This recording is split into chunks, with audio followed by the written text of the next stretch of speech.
Hey guys, tonight we drift into a slower world, one you probably won't survive if you're expecting explosions or high drama. Instead, you settle at a wooden desk in dawn-lit Granada. Your fingers are smudged with ink, the kind that never quite comes off no matter how often you scrub. Outside, roosters argue with each other as shutters creak open across the courtyard. The air smells faintly of last night's hearth smoke mixed with oranges beginning to sweeten in the morning light. So, before you get comfortable, take a moment to like the video and subscribe. But only if you genuinely enjoy what I do here. And if you feel like sharing, drop your location and your local time in the comments. Now, dim the lights. Maybe turn on a fan for that soft background hum. And let's ease into tonight's journey together. The first task is simple. Stretch your cramped hand, unroll the chart, and sigh at the crooked lines you drew last night under candlelight. You call yourself an astronomer, yet your ink stains look more like a baker's flour. A lazy fly hovers over the parchment, as though judging your alignment of Venus. Historians still argue whether the earliest charts drawn in Granada were precise science or just beautiful art. But to you, accuracy always slips away like soap in a bath. From outside, a donkey brays. Perhaps it objects to your attempt at sketching the pole star. The mainstream fact: by the 14th century, Moorish scholars in Andalusia had access to both Arabic translations of Greek texts and new instruments like the astrolabe. The quirky tidbit: some swore you could predict headaches by the tilt of Saturn. You scribble a note about that, mostly to amuse yourself later, perhaps to test on your neighbor who always complains after wine. Your desk is cluttered with small brass tools, a chipped cup, and a half-eaten fig that has become more paste than fruit. Dust drifts in the sunlight, lazy as any scholar who stayed up too late. You try to recall whether the smear on your robe is ink or stew. Either way, you decide it gives you character. You lean back, listen to the clatter of pans echo through narrow streets, and feel the city stirring awake. The parchment waits, the sky waits, and your students, still snoring somewhere, will arrive too soon. For now, though, you trace one line more across the chart, gently correcting last night's wobble, pretending the stars notice your care. At about this point, I'll invite you once more, if you're still awake, to gently tap like and subscribe, so you don't miss the next slow walk through forgotten corners of history. The astrolabe rests cool and heavy in your palm, its brass disc catching the pale morning light, as though it knows its own importance. You hold it gingerly, not because it is delicate. Brass is stubborn stuff, but because you know your fingers are still tacky with ink, and one careless smudge might mean polishing for hours.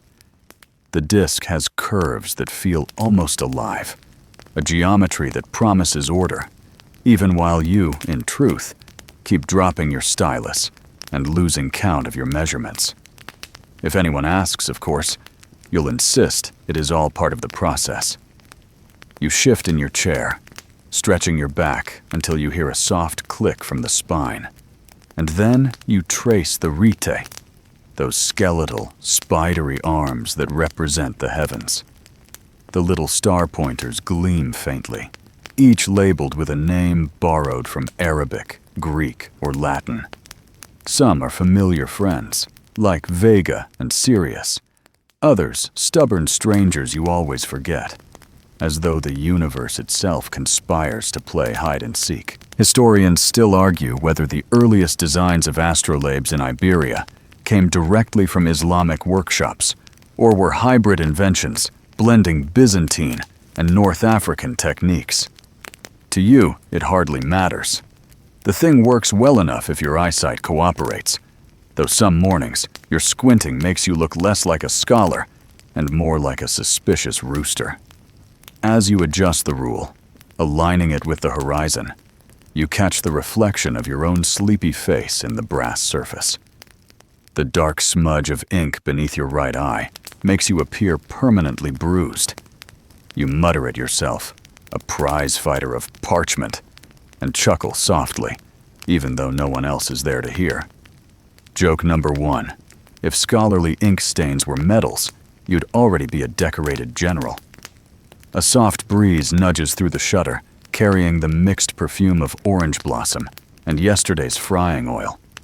The fragrance almost distracts you enough to forget what measurement you were taking. You bring the astrolabe to your eye again, line up the alhambra with the sun's position, and mark the reading on a scrap of parchment. The sun is still climbing. Your handwriting, by contrast, is still sinking, each letter slouching lower across the page. You remember how, years ago, a teacher explained to you that this simple disc was more than a toy for watching stars.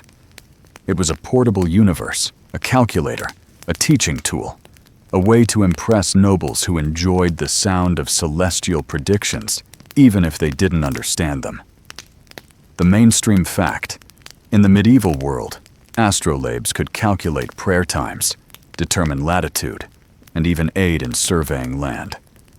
The quirky tidbit: some travelers swore an astrolabe could also help find the nearest tavern if you tilted it the right way, though this may have been less astronomy and more wishful thinking.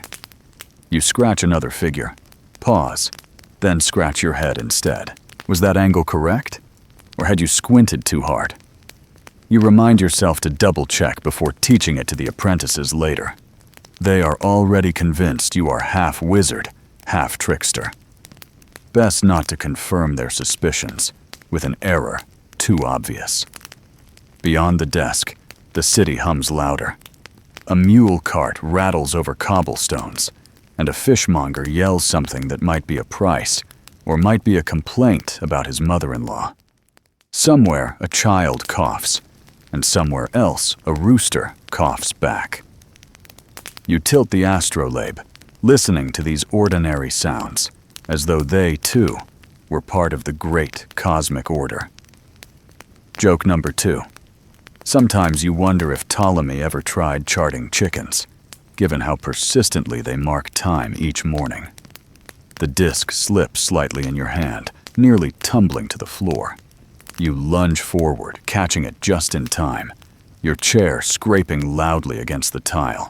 Heart pounding, you cradle the astrolabe as though it were a newborn, then glance around sheepishly, though no one has entered the room.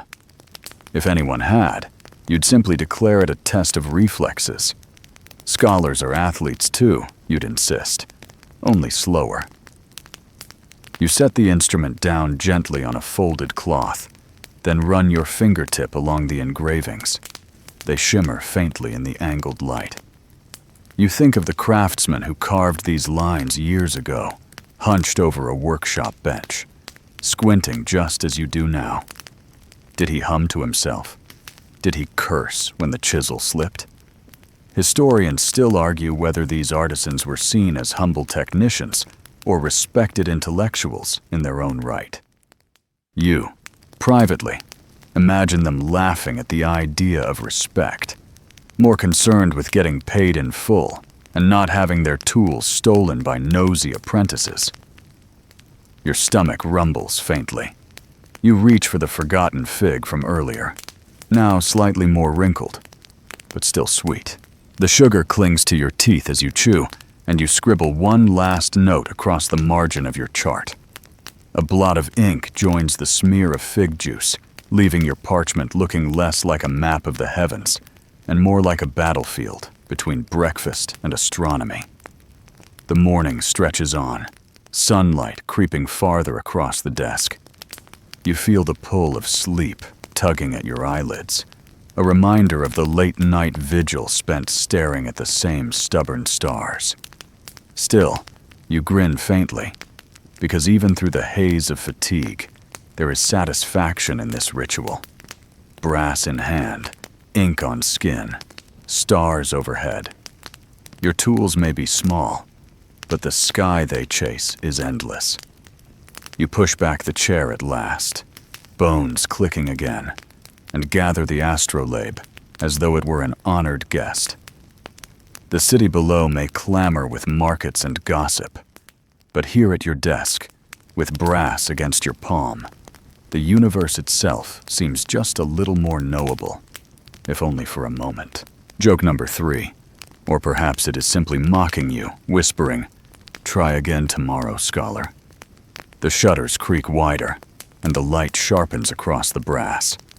You hold your breath for a beat, watching the dust dance in its glow, as if the tiny particles themselves are lesser stars. For now, you decide, the instrument has said enough. You set it down, stretch once more, and prepare to meet the students who will soon clutter your courtyard with questions you can only half answer. The courtyard is still cool when the students begin to arrive, their sandals slapping against stone in uneven rhythm. You hear them before you see them, shuffling feet, muffled yawns, a whispered complaint about a rooster that crowed all night. They gather in 2s and 3s, clutching bundles of parchment tied with frayed string, and one drops his reed pen before he even reaches the steps. You take a slow breath, reminding yourself that once, long ago, you too fumbled like this, though you prefer not to recall how often you spilled ink across your sleeves. They spread out on low benches beneath the fig tree. The branches still drip dew, and one student hisses when a cold drop lands squarely on the back of his neck. The others laugh, grateful that it wasn't them. You lift the astrolabe from your desk, walk into the courtyard, and set it down where the morning light can catch the brass. A hush settles briefly. Even the least attentive apprentice feels a prickle of awe when faced with the gleaming disk that promises secrets of the heavens. You clear your throat and begin, voice soft but steady. The pole star is constant, you say, but only if your eyes and your patience are steady too. You pause, watching them nod with exaggerated seriousness. One boy frowns at the disk, as though the star itself will pop out and wink at him. Another already scratches notes furiously, though you suspect he has misheard half your words. Joke number 1. Sometimes you suspect your students are less astronomers in training and more competitive scribblers, vying for the record of fastest nonsense written on parchment. You align the rule carefully, angle it toward the northern horizon, and invite them closer. They crowd too eagerly, breathing down your neck, one nearly stepping on your robe. You wave them back with a gentle flap of your sleeve. "Not so near," you murmur. "The stars will not run away, no matter how quickly you rush." Historians still argue whether the pole star was seen as a literal anchor in medieval navigation, or merely a convenient reference point that people imbued with mystic qualities. Either way, you insist it behaves better than the students who tug each other's sleeves while you demonstrate.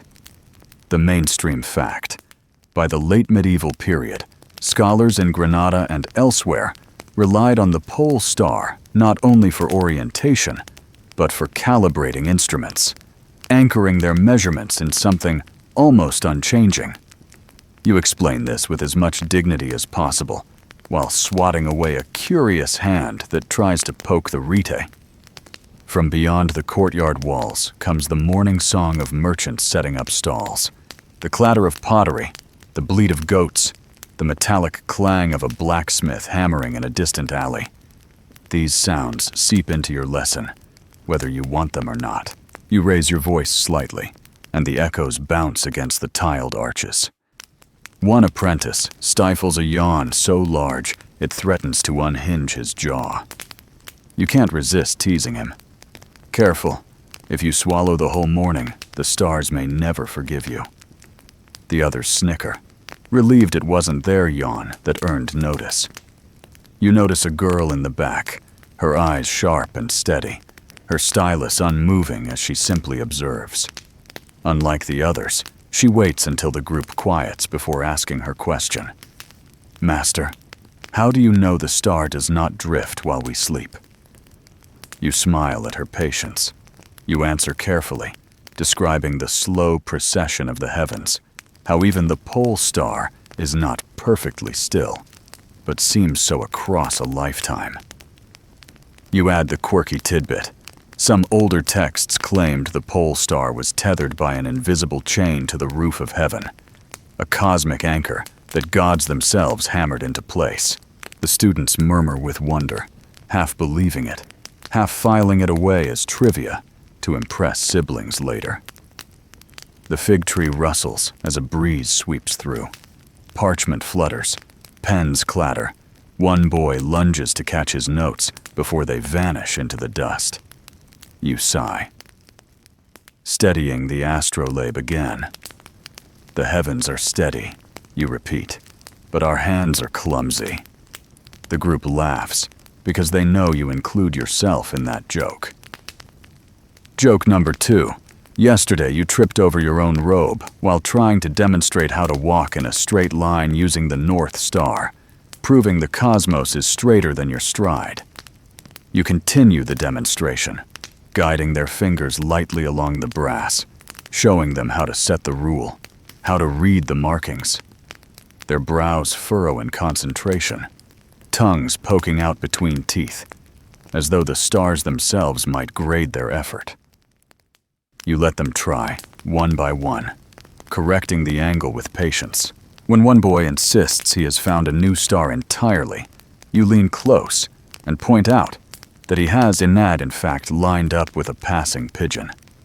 The courtyard erupts with laughter. Still, beneath the laughter, you feel a kind of quiet pride. Even in their mistakes, they are learning to look upward, to trust the sky as something more than decoration. You remind them that kings may rule cities, and soldiers may claim fields, but the stars remain untaxed and undefeated.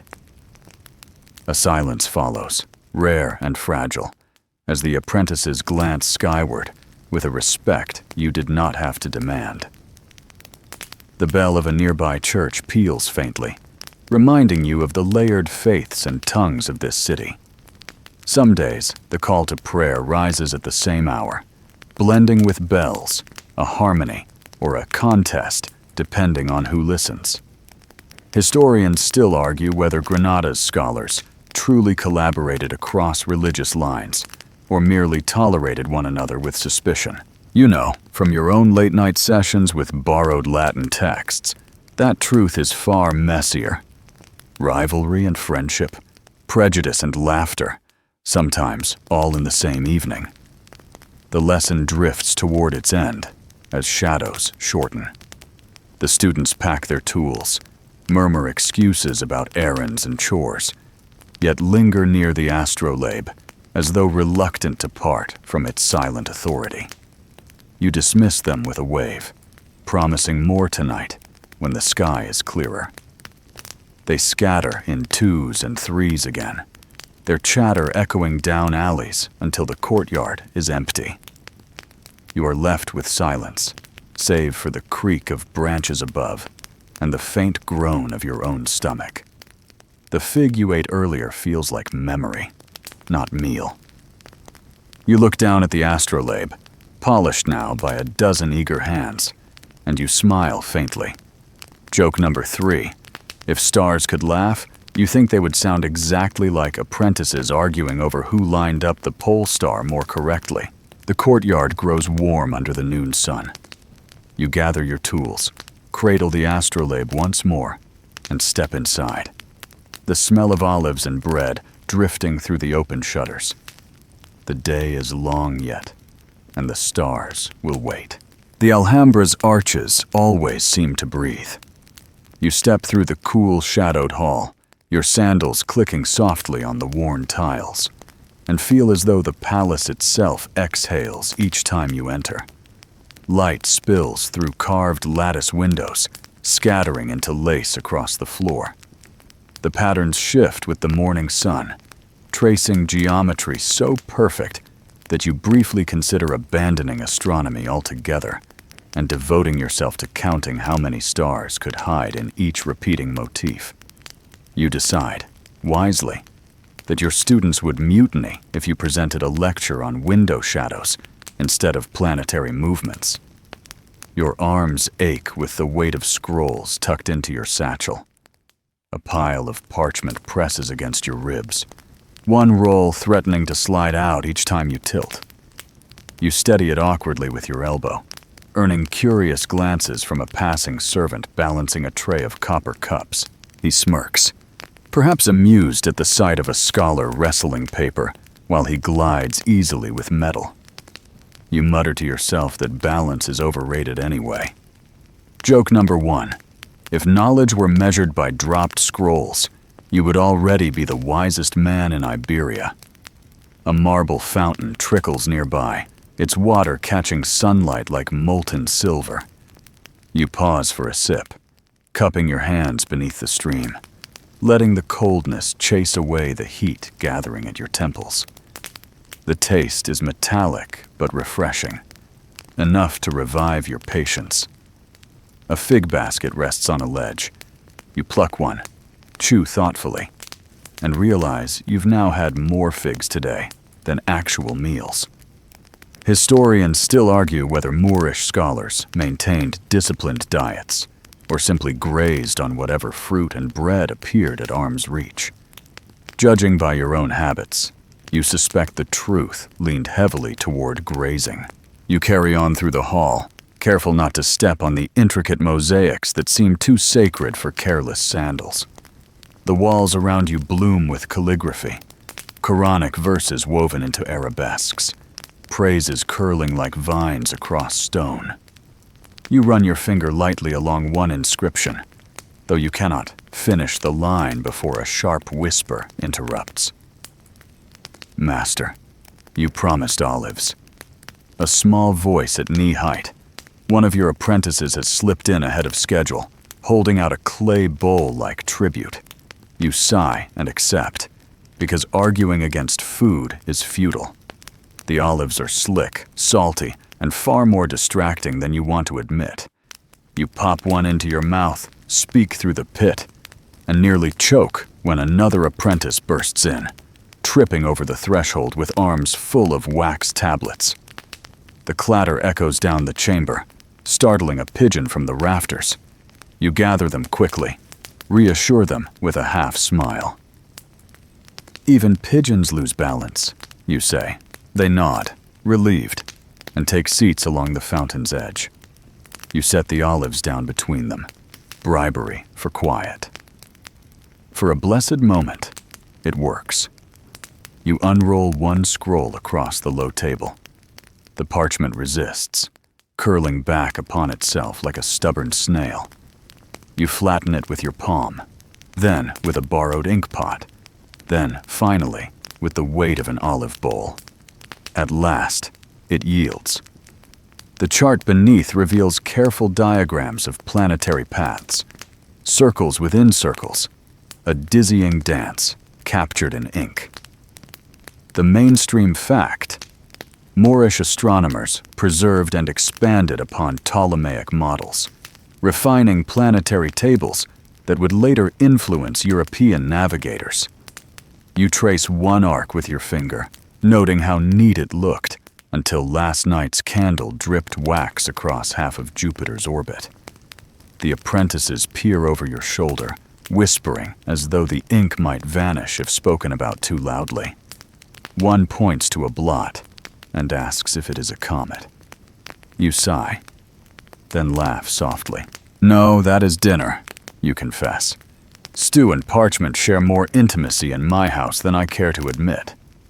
Joke number 2.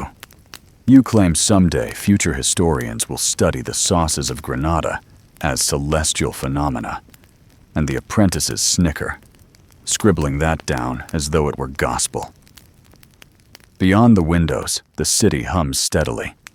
The market below begins to throb with voices, vendors hawking saffron, peddlers rattling copper pans, a lute plucking uneven notes. The sound rises into the chamber, mingling with the trickle of the fountain. You remind yourself that astronomy here is never entirely divorced from daily life. Stars may belong to the heavens, but charts are drawn among olives, figs, and the shouts of merchants. One student asks the question you always dread. "Master, how do we know the circles are true when the heavens might move differently?" You hesitate, because honesty requires admitting that not all's certain. You murmur, "Historians still argue whether these circles describe the truth or only our best guess of it." You explain that debate stretches back to Aristotle, to Ptolemy, to every thinker who has tilted his head at the sky and frowned. The apprentices nod solemnly, then immediately argue among themselves over whether Mars should be fatter or thinner on the parchment. You recline against a carved pillar, watching them squabble. Their voices bounce off the calligraphy, tangled in geometric patterns overhead. For a fleeting moment, you imagine the patterns themselves laughing at your effort to measure what can never be pinned. You reach for another olive, let the salt sting your tongue, and feel both humbled and amused. Later, when the apprentices scatter again, some to errands, some to naps, you remain behind. The scrolls are a mess of curls and stains, the olives reduced to pits, and your satchel lighter by one inkpot that someone has borrowed permanently. You rub your temples, then glance upward through the lattice window. The sky outside has shifted, blue, deepening toward afternoon. You gather the scrolls carefully, balancing them with more grace than earlier, and step out onto a balcony. From here, the Sierra Nevada glimmers faintly in the distance, snow peaks sharp against the horizon. You lift your hand as though measuring the mountain with the astrolabe, though you left it behind on the desk. The air is crisp, scented faintly with pine drifting down from the slopes. You wonder how many stars will emerge tonight, and whether the mountain goats, climbing higher than you ever could, see them first. Joke number 3. You imagine a goat somewhere scribbling its own chart on bark, bleating at mistakes, and debating with another goat over the orbit of Mars. The idea makes you laugh alone on the balcony, startling another pigeon into flight. The sun slides lower, and you retreat back into shadow. The Alhambra seems to close around you, not hostile, but protective, its arches folding you into quiet again. You feel both scholar and child here, both learned and lost. And as you brush fig dust from your robe, you prepare to carry your scrolls toward the next moment, when the ramparts will call and the sky will demand your tired eyes once more. The market of Granada greets you with its usual chaos. Goats bleating, merchants shouting, pans clanging, children darting beneath stalls like mischievous comets. The air itself is a layered tapestry, spices wafting cinnamon, cumin, saffron, and underneath it all, the sharper scent of fish that has endured one sunrise too many. You adjust your satchel against your hip, making sure the strap holds tight, because parchment is far more expensive than oranges and far more likely to slip out and vanish beneath trampling sandals. Your goal is simple: to find parchment worthy of charts that might last beyond your lifetime. Yet nothing in this market is ever simple. You push past a seller of rugs who insists you need at least 3, though your floor already disappears beneath cluttered scrolls. You mutter apologies, weaving deeper through the press of bodies, until at last you reach the quieter lane where book hunters linger. Here the shouting softens, replaced by murmured negotiations and the occasional snap of a seal being broken on a fresh bundle of vellum. A man with ink-stained fingernails spreads his wares on a low bench. You crouch to inspect, brushing the edge of one sheet with careful fingers. The surface is smooth, faintly translucent, smelling of lime and labor. You nod appreciatively, though your purse is light. and the seller knows it.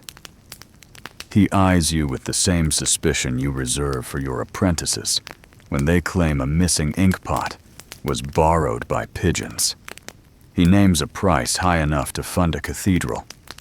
You raise your eyebrows, counter with a sum that might barely cover figs. The haggling begins. Back and forth you go, voices rising, arms gesturing, while a small crowd gathers, entertained by the spectacle of scholar versus merchant. Joke number 1. You quip that you could chart the orbits of his greed more easily than the orbits of Mars. He laughs, to your relief, though he doesn't lower the price by much. Finally, a compromise is struck.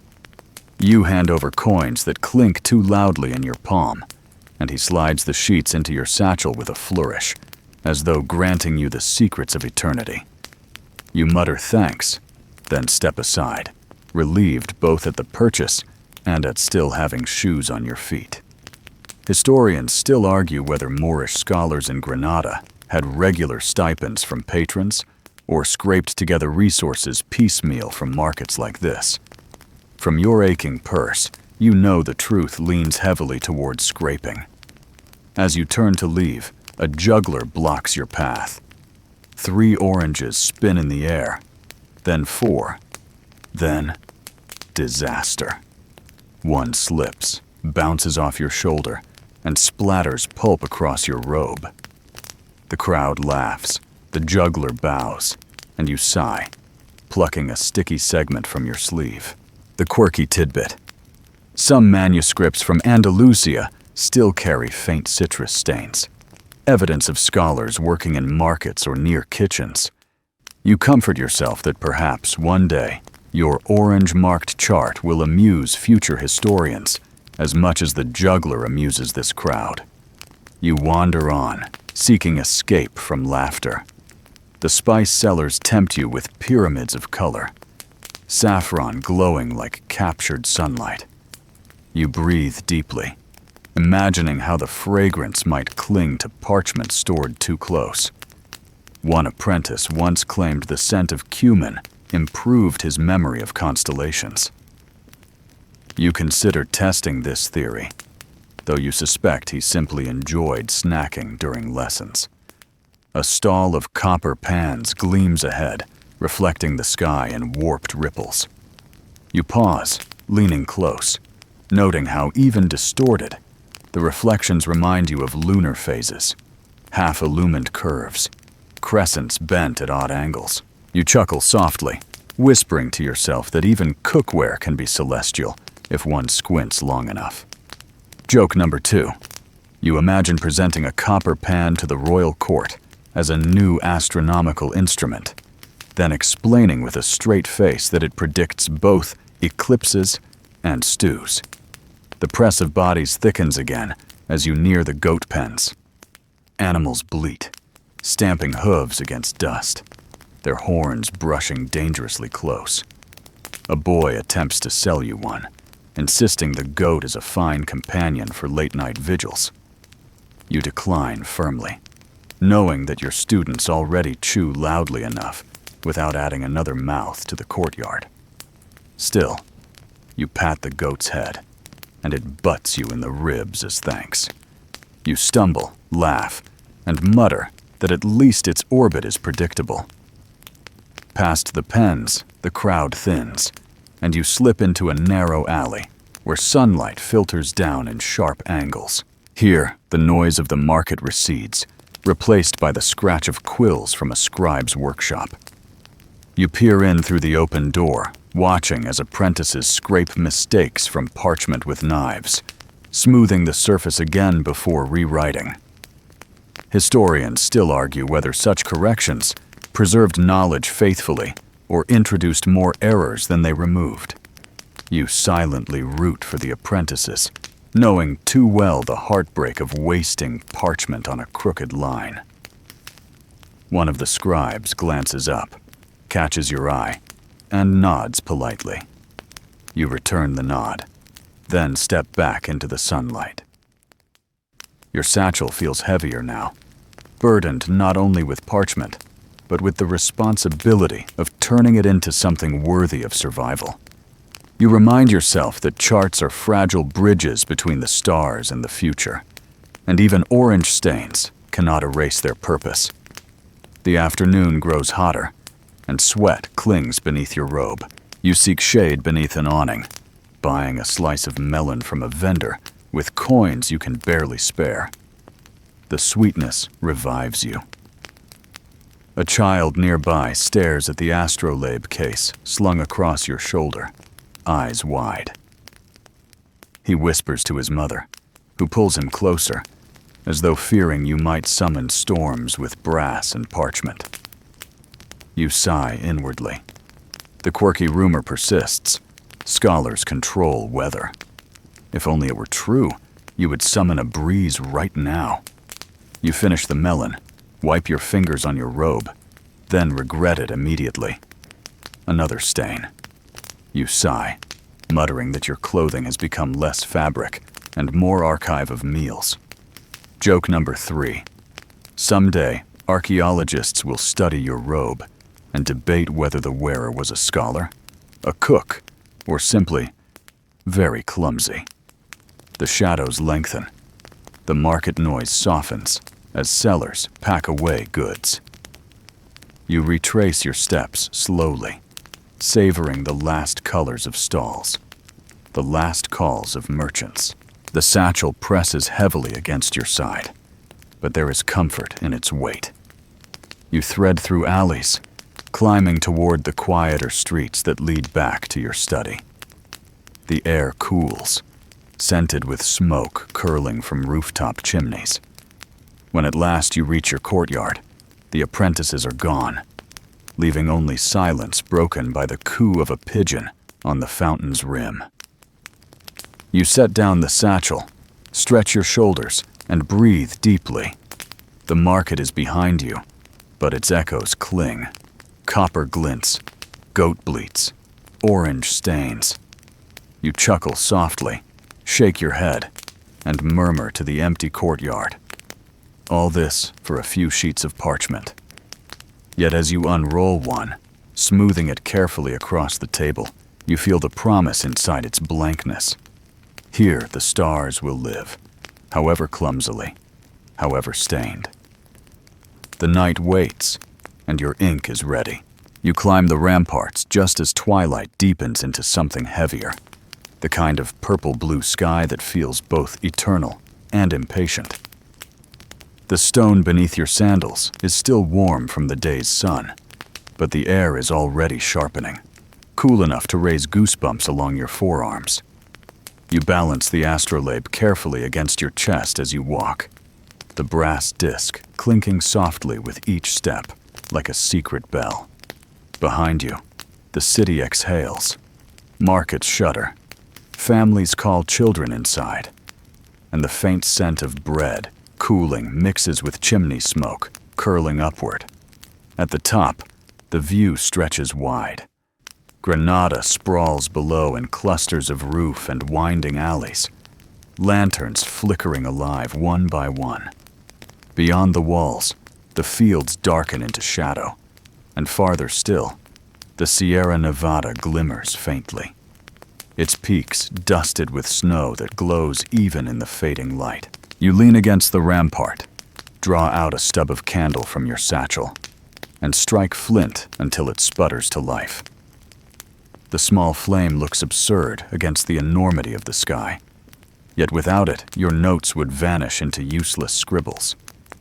You set the astrolabe upon the parapet, aligning the rete with the horizon. The disc is cool now, almost cold, and your fingers tremble slightly, though whether from chill or awe you cannot tell. Historians still argue whether scholars like you were primarily scientists, mystics, or entertainers for their patrons. As you squint at the angle of Venus rising, you suspect the truth is simply that you are a mixture of all three. Half mathematician, half dreamer, half court jester. Yes, that adds up to more than a whole, but so does the night sky. The mainstream fact, Observers in Andalusia produced some of the most accurate planetary tables of the medieval world, refining positions of Mars, Jupiter, and Saturn with painstaking care. You whisper this aloud, as though reassuring yourself, marking another figure upon parchment weighed down with a pebble. The quirky tidbit: some villagers insisted meteors were sparks from angels sharpening swords across the firmament. You glance upward just in time to see a streak of light flash briefly across the horizon, and you grin, muttering, "A busy night for celestial blacksmiths." A moth flutters toward your candle, circling once, twice, before hurling itself suicidally into the flame. You sigh, flick the remains away, and wonder why no insect has yet learned astronomy. Joke number 1. You imagine founding a special academy just for moths, awarding diplomas in advanced candle avoidance, though enrollment would be tragically short-lived. Your quill scratches steadily as the hours stretch. You hunch closer to the parapet, measuring angles, adjusting the alidade, cursing softly when ink blots spatter across carefully drawn arcs. The parchment wrinkles slightly in the cool, damp air, and you press it flat with your palm, leaving ghostly fingerprints. Somewhere below, a dog barks. Then another answers, their voices bouncing against the walls, as though the city itself joins your calculations with its own percussion. A gust threatens your candle, and you shield it with your hand, eyes watering from the smoke. You whisper a prayer, not to saints or prophets, but to steady wax and reliable wicks. Historians still argue whether scholars trusted divine intervention or personal persistence more. You know the truth. Divinity may rule stars, but persistence keeps candles lit. For a while, you lose yourself in rhythm. Measure, scribble, glance, adjust. The sky turns richer. Stars punching through velvet, constellations arranging themselves with arrogant confidence. You find Orion tilted higher than you expected, Taurus lumbering close behind. The pole star hangs stubbornly fixed, smug in its refusal to drift. You trace lines between them with your quill, then laugh at yourself, realizing the sky has no need of your connecting strokes. Joke number 2. You imagine the stars gossiping above, mocking your crooked diagrams. Look, the scholar thinks we're dots on his parchment. Your breath fogs faintly now, dew gathering on the rampart stone. You rub your hands together, regretting not bringing thicker sleeves. Still, you press on, eyes narrowing as Saturn edges into view. Faint but steady. You squint harder, align the rule, jot down another figure. The satisfaction is small, but real, like fitting a puzzle piece where it belongs after hours of fumbling. You stretch your shoulders, joints crackling, and glance back at the candle. The flame wavers low, wick nearly drowned in its own wax. You rummage in your satchel, produce another stub, and light it quickly from the dying flame. The new one flares brighter, momentarily dazzling, casting shadows along the rampart. For an instant, the carvings in the stone look like constellations themselves. Chiseled Orion, chasing stone Taurus. You smile, tuck that image away, and return to your parchment. Hours slide by unnoticed, broken only by the toll of a distant bell marking midnight. You pause, roll your shoulders, and chew on a piece of hard bread you brought as provision. The taste is dry, more sawdust than sustenance, but it keeps your jaw busy. You think of sailors somewhere on the coast, using crude readings of stars to guide ships. You whisper, "At least I don't risk drowning," then add silently, "Only ink stains." Joke number 3. If ink were seawater, you'd have drowned long ago. The sky deepens further, stars burning sharp against blackness. You lean over the parapet, gaze downward at the city asleep. Lanterns flicker faintly. A few voices drift, but mostly there is hush. You feel suspended between two worlds, Granada sprawling ordinary below, eternity gleaming infinite above. Somewhere between them, you scribble with ink, hoping the marks last longer than your candle flame. Finally, your quill scratches its last line, your wrist stiff and cramped. You set it aside, flex your fingers, blow gently across the parchment. The ink glistens, refusing to dry quickly in the chill. You pack the astrolabe carefully back into its case, wrap the parchment with twine, and cradle it under your arm. The candle gutters one last time, then dies, leaving only starlight. You stand there a moment longer, letting the dark soak into your eyes. The ramparts stretch silent. The Sierra Nevada shines faintly, and the stars blink as though sharing some inside joke you will never fully hear. You chuckle softly to yourself anyway, pat the cold stone of the wall, and murmur, "Good night, old friends." Then you turn, careful on the steps, parchment safe, astrolabe steady, and begin the slow descent back into the sleeping city. Back at your study, the room feels smaller than usual, as though the night sky you carried inside on parchment presses against its walls. The shutters creak when you open them wider, inviting in a thread of dawn air laced with wood smoke and something faintly sweet from a baker's oven nearby. You set the astrolabe gently on the desk, lay the parchment flat, and stare at the ink blotches as though they might arrange themselves into coherent constellations while you blink. A cat sprawls across your grammar notes, tail twitching lazily. She has claimed the Latin declensions as her mattress and the Hebrew consonants as her pillow. You sigh, attempting to nudge her aside, but she only stretches, extending claws that catch on the parchment. You mutter under your breath about scholarly sabotage, but she purrs, unimpressed. Joke number 1. You whisper that if cats could chart stars, they would all be named after naps. You push her gently until she slinks to the windowsill, where she perches like a silent overseer.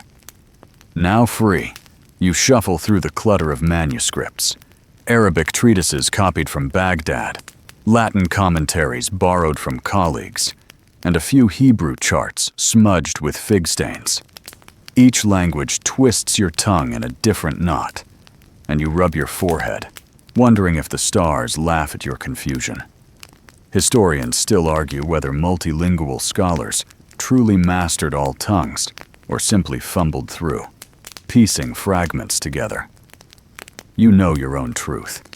Mastery is an illusion, but fumbling often produces enough sense to keep going. You unroll a Latin text, squint at the handwriting, and immediately regret not bribing your colleague for a cleaner copy. The letters crawl like drunken ants across the page, loops tangled, lines uneven. You mutter translations aloud, stumbling over terms, while your quill scratches clumsy notes in the margins. Mainstream fact: translations of Greek works into Arabic, then into Latin, carried astronomical knowledge across cultures, though each step introduced small distortions. Quirky tidbit: one scribe once mistranslated the word for eclipse as goat's shadow, and for decades students earnestly argued about celestial goats. You chuckle, then scribble the phrase into your notes as if daring future apprentices to explain it. The cat yawns behind you, unimpressed. You lean back, stretch your arms, and sigh. "You think it's easy?" you ask her. She flicks an ear. You return to the parchment, where Arabic terms for planetary spheres wrestle with Latin numerals. You mutter each aloud, voice soft but determined, until they sound less like foreign curses and more like reluctant friends. The shutters rattle with another breeze. Outside, the street stirs. The clatter of pots, the call of a vendor selling bread. You feel the weight of sleepless hours pressing on your eyelids, but stubbornness keeps you upright. You dip your quill again, blot it carefully, and resume. The work becomes rhythm, trace line, translate phrase, compare tables, sigh, correct, and trace again. You pause now and then, rubbing your eyes, chewing on the end of the quill until ink stains your lips. Joke number 2. You imagine your students someday believing the blue-black mark on your mouth is a mystical sign of divine wisdom, when it is simply bad chewing habits. You remember the lecture you gave last week, when an apprentice asked whether Hebrew scholars counted stars differently than Arab ones. You had answered gently, "We all count, but we count in accents." The truth is both simpler and messier. Sometimes you discover a new insight hidden in translation. Sometimes you discover only that human beings argue in every language. Historians still argue whether collaboration among Muslim, Jewish, and Christian scholars in Andalusia was genuine partnership or mere necessity. You suspect it was both. Necessity breeds partnership, and partnership breeds both friendship and rivalry. The cat leaps suddenly from the sill, scattering a pile of notes with a thump.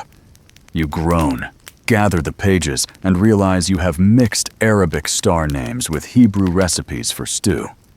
You chuckle, imagining some poor future reader concluding that Beetlejuice requires cumin. Quirky enough to be true, you decide. You light another candle as the first gutters low, its wax spilling across the desk like slow honey. The flame illuminates dust motes drifting lazily, suspended like miniature planets. You lean closer, eyes aching, determined to finish at least one chart before the apprentices arrive again. Hours pass unnoticed until your hand cramps, quill trembling. You drop it with a sigh, flex your fingers and rub your wrist. The parchment is crowded with notes, arrows, and corrections, some meaningful, some inscrutable. You wonder if even you will understand them tomorrow. Still, satisfaction hums quietly beneath the fatigue. You pour water from a jug, drink deeply, and glance out the window. The street is louder now, vendors hawking wares, children shouting. The city wakes fully, while you linger in the half-world between starlight and sunlight. You imagine the stars still overhead, invisible but present, watching as you fumble through translations. Joke number 3. You whisper to yourself that the stars are like grumpy teachers, sighing each time you mispronounce their names. The cat curls again atop a scroll, this time refusing to move. You surrender, leaving her to guard it. You gather the rest of your notes into a precarious stack, tie them with string, and slide them into your satchel. The weight presses against your side, familiar and oddly comforting. You rise, stretch once more, and close the shutters halfway, leaving just enough light to soften the room. Your eyes sting, your back protests, but there is a small joy in knowing the translations exist, however crooked. You chuckle softly, pat the cat's head, and whisper, "Guard them well, even if you prefer naps." The room grows still again, save for the faint scratch of claws as she kneads the parchment into her pillow. You sigh, smile, and step toward the courtyard, where the day waits with its noise and the night promises more stars.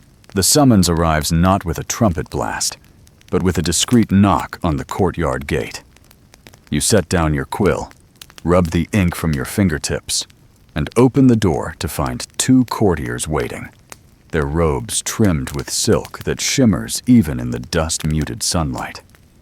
One clears his throat, clearly rehearsed. and announces that the royal patron requires your presence. The other glances at your robe, his nose twitching faintly at the stains that look suspiciously like stew. You bow politely, hiding a smile. Joke number 1. If courtly respect were measured by robe stains, you would be invisible in every chamber. They usher you along narrow lanes, past vendors calling out figs and almonds, past children playing with hoops until the palace walls loom overhead again. The Alhambra rises in warm stone and delicate lattice, its towers catching sunlight like a crown. You walk carefully, satchel slung across your shoulder, astrolabe bumping against your ribs with every step. Inside, corridors echo with footsteps, your sandals tapping beside the courtier's softer leather. The chamber is airy, the ceiling high enough to lose a pigeon. Tapestries hang heavy, depicting battles and gardens, and beneath them, cushions spill across the floor where officials recline. At the far end sits the patron, robes shimmering, beard neat as geometry. His eyes are sharp, but his smile measured. You bow low, wait for acknowledgement, and then settle awkwardly on a cushion that seems to swallow you whole.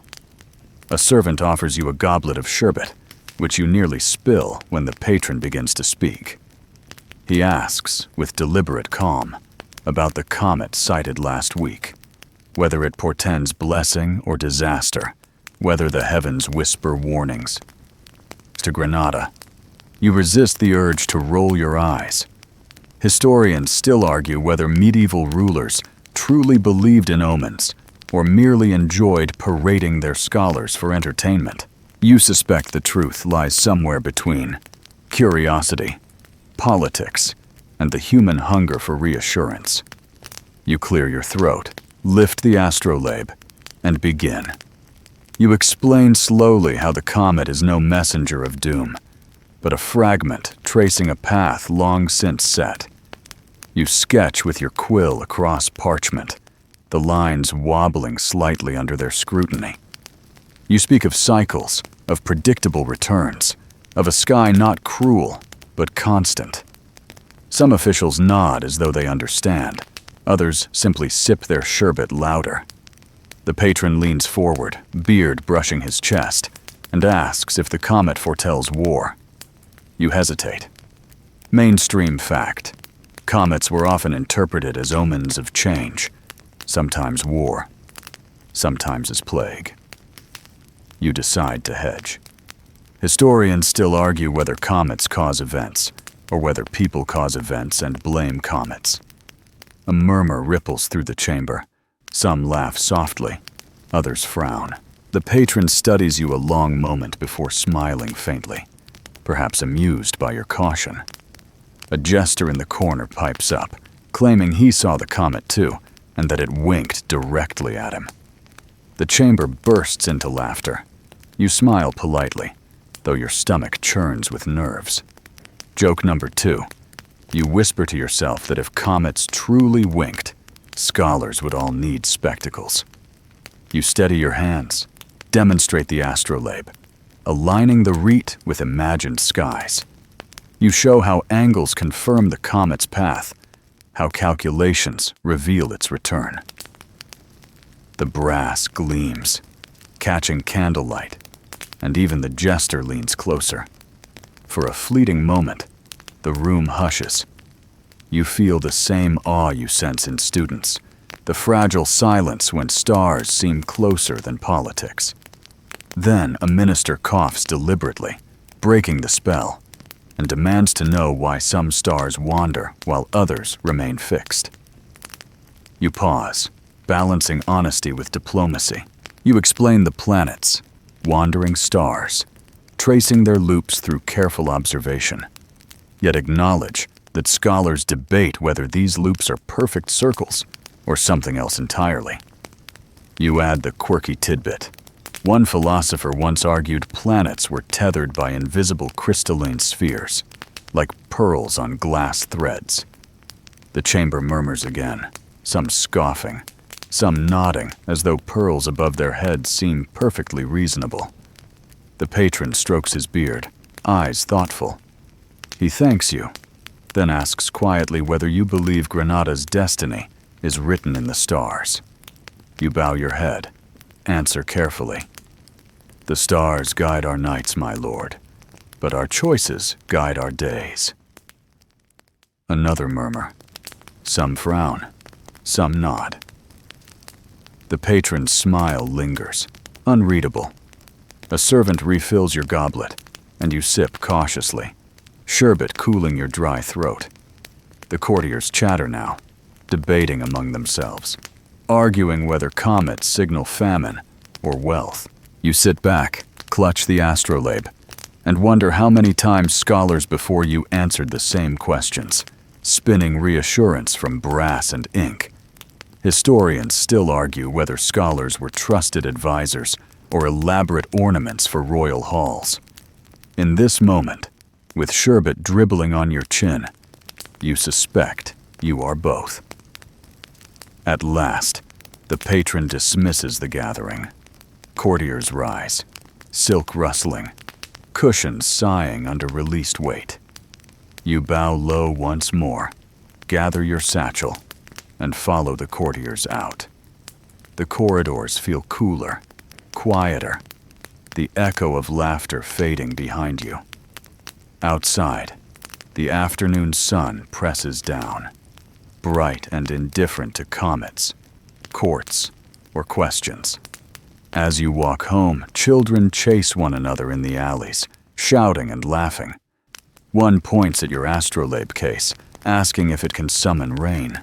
You smile faintly, answer, "Only if you are very polite." The child giggles and runs off, convinced or amused.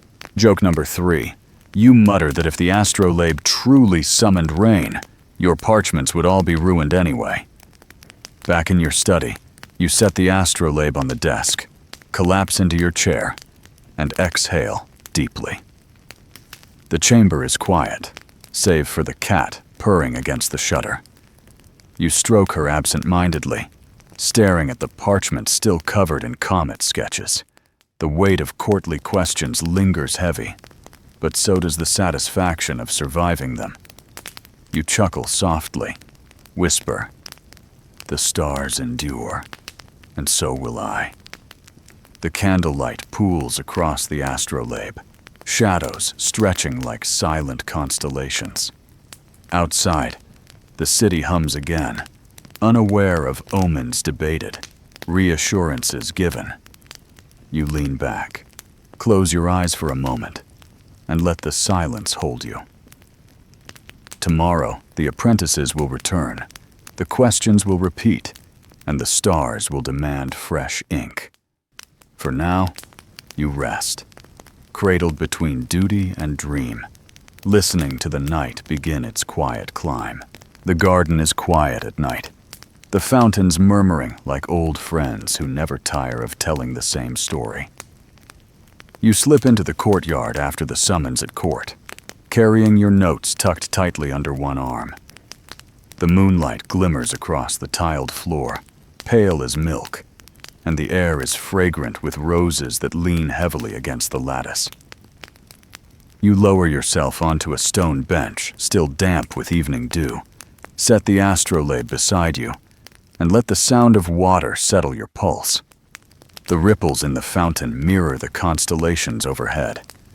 A flicker of starlight dances on the surface, and you trace it with your finger, amused that a tiny pool can imitate the vast heavens. You whisper aloud, not for anyone else, but for yourself, reciting the names of stars in Arabic, then in Latin, then in Hebrew, letting the syllables roll across your tongue. They sound like prayers, even when they are only coordinates. Historians still argue whether astronomy in Granada was a science of precision or a devotion of faith. Sitting here with water reflecting stars, you decide it has always been both. You reach for a fig from the small basket left by a thoughtful apprentice, bite into the flesh, and chew slowly. The sweetness lingers, sticky on your lips. Quirky tidbit. Some believed figs sharpened memory and aided scholars in recalling star positions. You smile at the thought, then eat another, testing whether 2 figs make you twice as clever. The cat appears, padding softly across the courtyard, tail flicking like a metronome. She sits beside you, stares into the fountain as though searching for her own reflection among the stars. The parchment rustles when you unroll it, weighed down at the corners with smooth pebbles. Your notes from the ramparts look uneven by candlelight, smudged where dew crept across. You dip your quill, lean closer, and begin to copy them carefully onto a cleaner sheet. The sound of the fountain fills the gaps between scratches of ink. Joke number 1. You whisper to the cat that if the stars keep moving, you'll sue them for inconsistency. She blinks, unimpressed, and curls against your ankle. Above, the constellations take on their nightly drama. Orion stretches across the sky, his belt shining like a jeweled clasp.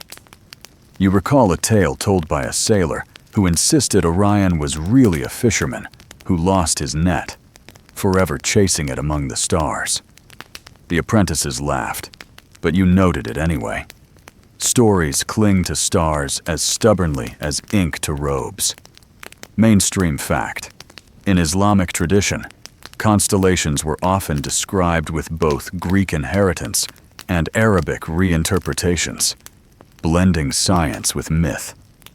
You whisper one version aloud, the sound dissolving into the trickle of water. The fountain burbles louder, as though responding. You watch ripples collide, patterns forming, then vanishing. You cannot resist comparing them to planetary paths, circles intersecting, weaving in and out of rhythm. For a fleeting moment, you imagine the universe itself is a vast fountain, its waters scattering starlight across endless tiles. Joke number 2. You chuckle, thinking perhaps you should abandon charts and simply toss stones into water, declaring ripples to be official astronomy. From the shadows, you hear footsteps. An apprentice approaches, hesitant, carrying a lantern that wavers with nervous hands. He asks if he may sit, confessing that sleep has evaded him. You nod, gesture to the bench. He sits, eyes wide at the sight of your notes. "Master," he whispers, "do the stars speak?" You smile, not mocking. You tell him they speak if one listens long enough, though their language is older than words. He nods solemnly, as if he truly believes. Historians still argue whether students in Granada leaned more on empirical observation or on inherited myth. Tonight, you decide it hardly matters. Both require faith in something unseen. You guide his hand to the astrolabe, show him how to tilt it toward the pole star. His fingers tremble, but his gaze steadies. He breathes sharply when the alignment falls true. You let him hold it longer, feeling the weight, the brass warming against his skin. He whispers thanks, sets it carefully back down, and stares into the fountain as though the water now carries meaning. You say nothing more, and silence drapes comfortably between you. Later, when he departs, lantern bobbing down the corridor, you remain. The night deepens, stars hardening in clarity. The air cools, settling dew heavier across the tiles. You pull your robe tighter, fingers stiff with cold, but you do not move. The fountain hums, the roses bow, the cat snores. You think of the comet, of the court, of laughter and suspicion, and then let those thoughts drift. Only the stars remain, patient, eternal, indifferent to kings and scholars alike. Joke number 3. You murmur that perhaps stars are only bored, watching mortals flail about with brass discs and smudged parchments for their amusement. The idea makes you laugh quietly to yourself, though the sound dissolves quickly into the night. When at last fatigue pulls at your shoulders, you gather the parchments, snuff the lantern, and rise. The fountain continues its endless murmuring, unconcerned whether you stay or go. You carry the astrolabe inside, close the shutters halfway, and leave the cat to guard the garden. The night does not end, but you retreat, knowing it will be waiting when you return. The madrasa's halls echo with voices before you even enter. Young men argue in low tones that rise quickly into shouts, then fall back into mutters as teachers glare. You step inside, scrolls under your arm, and feel the hum of restless thought vibrating in the air. The scent of oil lamps and chalk dust clings to the stone arches, mingling with the faint musk of too many bodies pressed close in study. You take your seat at the edge of the circle, laying the astrolabe gently upon the mat, as though offering it to the debate itself.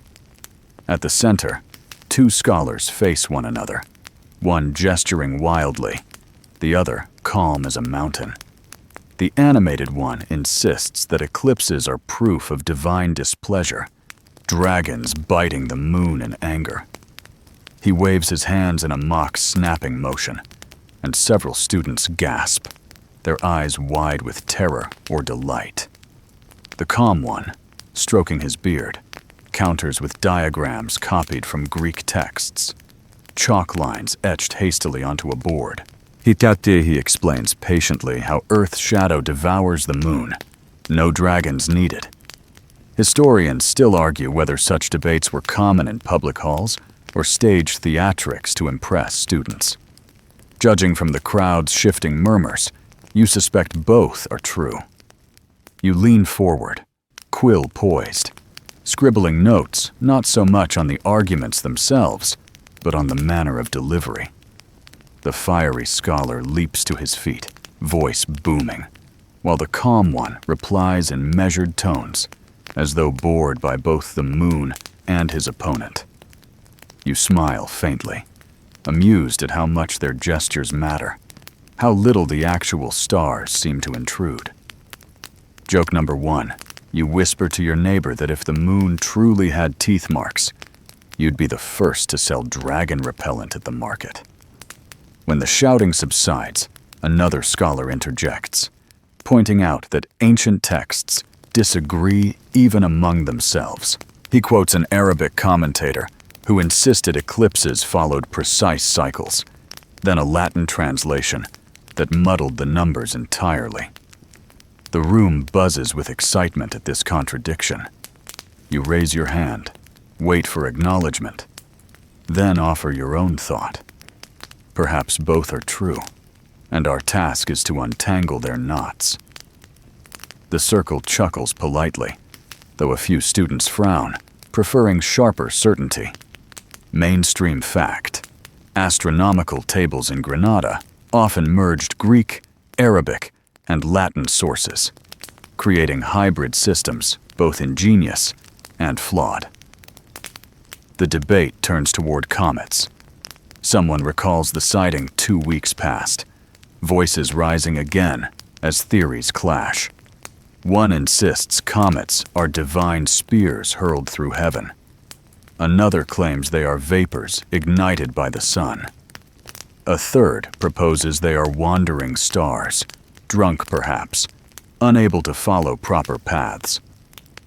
You scribble notes furiously, though your quill blotches ink across your sleeve. Quirky tidbit: one eccentric scholar once claimed comets were souls escaping Earth, trailing fire as they fled. The apprentices nearby gasp, half horrified, half entranced. You glance at your astrolabe, gleaming faintly in the lamplight, its brass steady amid the chaos. You long to lift it, align it with the stars, and show them how angles confirm paths without dragons or wandering souls. Yet you restrain yourself, knowing the debate itself teaches more than your demonstration could. Historians still argue whether knowledge grows from consensus or from the friction of disagreement. watching sparks fly between words tonight. You suspect friction polishes truth better than agreement does. The noise swells until the teacher at the front bangs his staff against the floor. Silence ripples reluctantly outward, voices fading one by one. He clears his throat, then asks, "And what of the sun? Who here dares explain why it moves so slowly some days, so swiftly others?" The room shuffles uneasily. You raise your quill like a flag of surrender. "I dare not explain," you say, "but I will happily measure." Laughter breaks the tension, and the teacher nods, amused. The circle disperses slowly into smaller knots of chatter. Some debate continues, others collapse into gossip. You gather your parchments, tie them with string, and slip them into your satchel. A student approaches shyly, eyes bright, and asks if you truly believe dragons bite the moon. You smile, shake your head. "No, but sometimes I wish they did. It would make explanations shorter." Joke number 2. You confess you once threatened to blame a crooked chart on dragon interference, and the student laughs until his shoulders shake.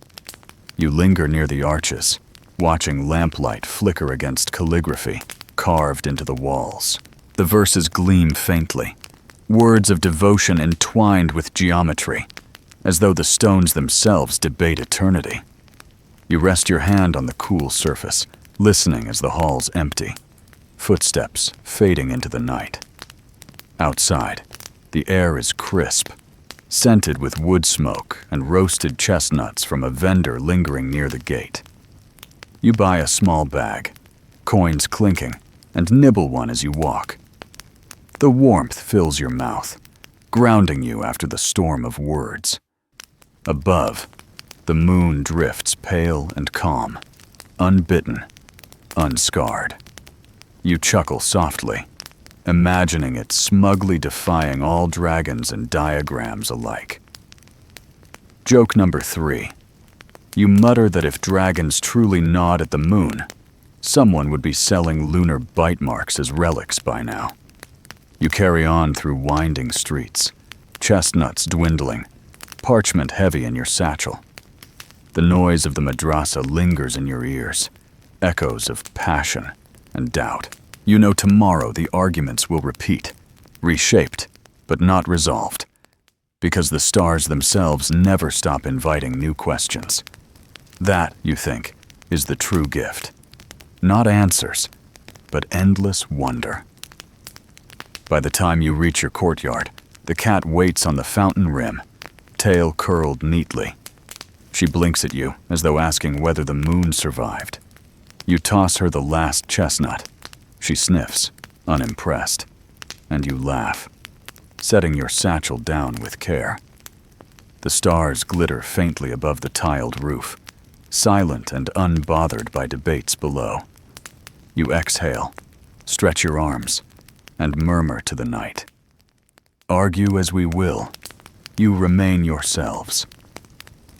The fountain gurgles its reply, steady, timeless, unconcerned. You smile faintly, turn toward your study, and close the door behind you, ready to face the next chart, the next question, the next night of restless stars. Granada's rooftops stretch like uneven teeth beneath the fading sun, their tiles warm beneath your sandals as you clamber up with parchment tucked under your arm. You balance carefully, avoiding loose shingles that shift under your weight.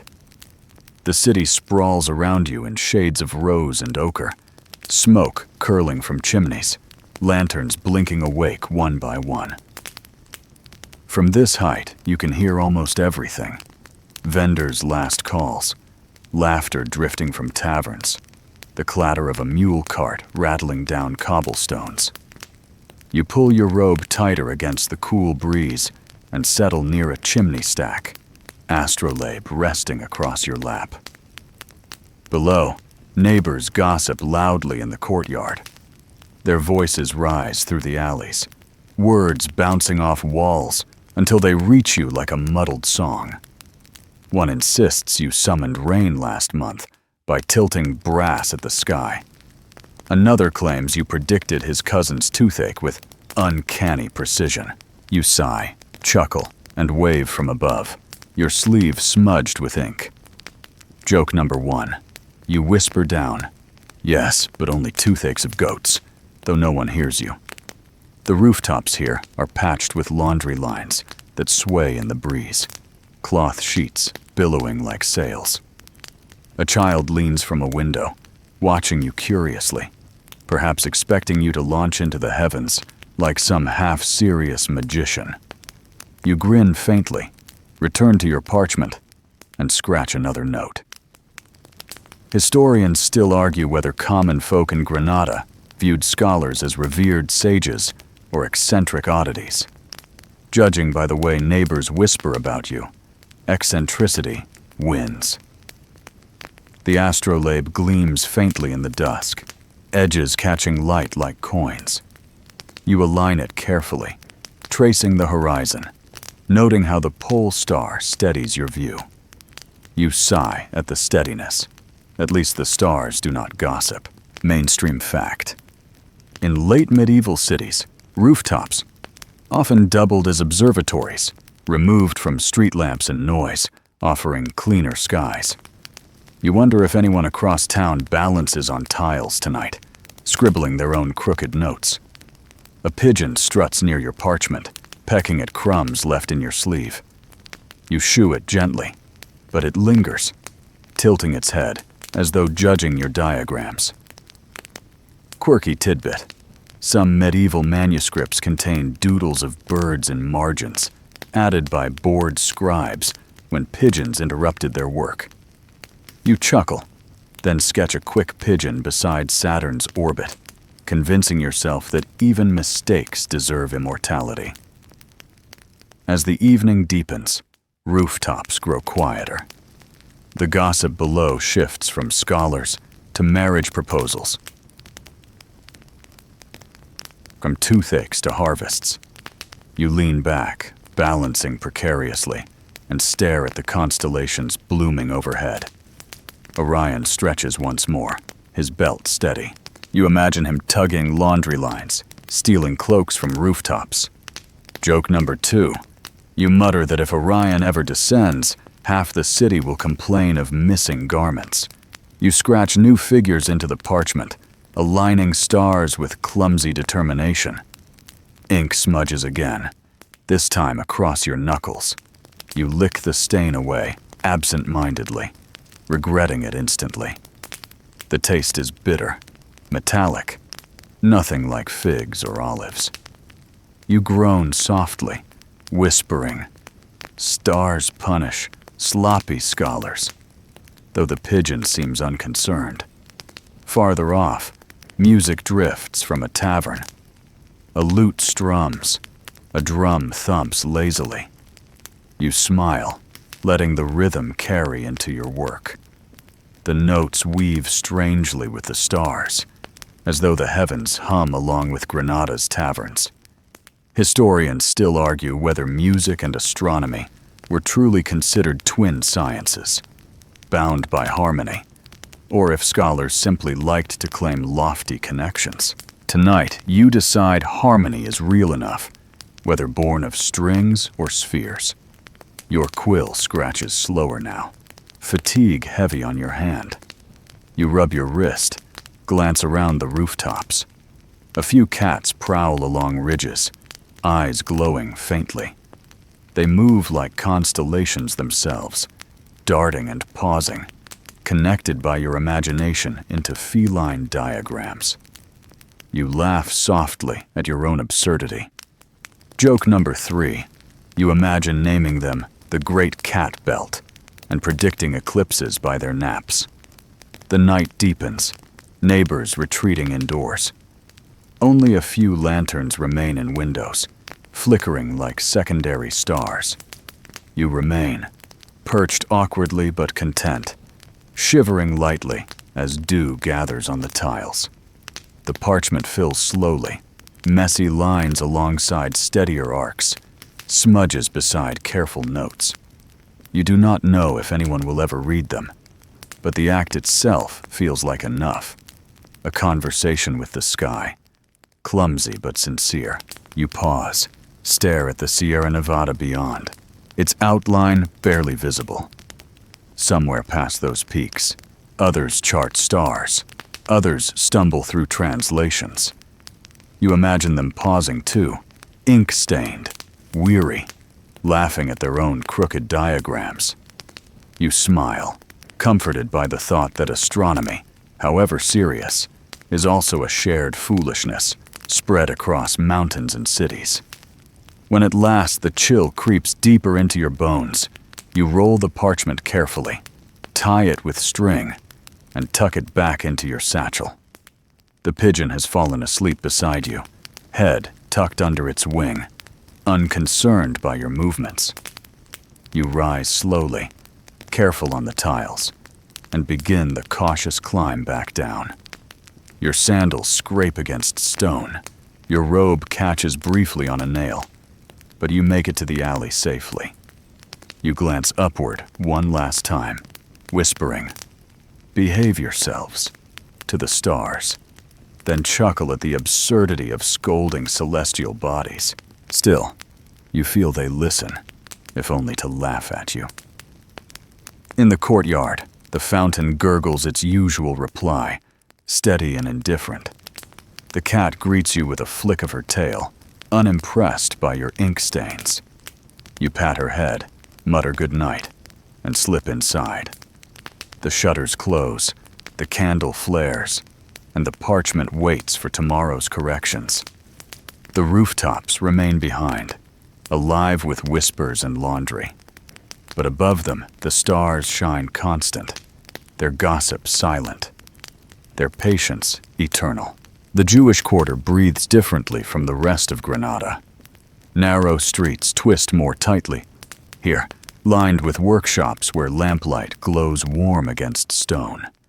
You walk slowly, parchment tucked into your satchel, astrolabe bumping gently against your hip.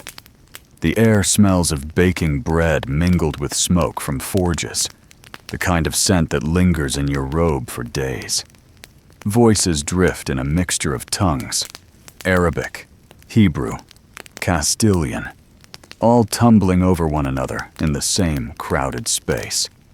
You smile faintly, reminded that the stars themselves speak many languages too, though never quite clearly. Your friend Ezra greets you at the threshold of his workshop, spectacles perched precariously on the bridge of his nose.